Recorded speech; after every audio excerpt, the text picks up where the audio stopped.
यस्तो तपाईँसँग नै भयो भने तपाईँ आफ्नो हात यसरी तल राख्नु है त।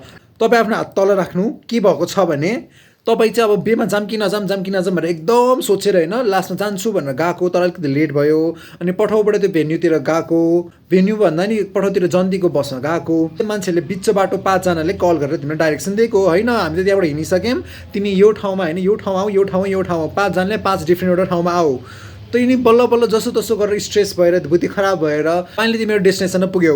त्यसपछि त्यो कार 20 मिनट तिनै कुरिरहेको थियो अनि त्यसपछि तिमी त्यसमा छिर्यौ अनि त्यो गाडी गयो।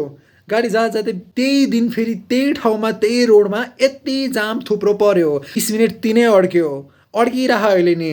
त्यसपछि कोइन्सिडेन्टली त्यही गाडीमै सबै भयोभरको बेको सगुन तिरै छ गाडीमै। भनेपछि तिमी लेट भयो, तिमीलाई गाडीले कुराएको थियो, गाडी लेट भयो, गाडी फेरि छुट्टै बाटो आयो तिमीलाई लिनलाई, अनि त्यही गाडीमा सब सगुनहरू कसरी कसरी सबै छ भनेपछि त्यो गाडी बिना बिहे हुन सकिरहेको छैन उतापट्टि।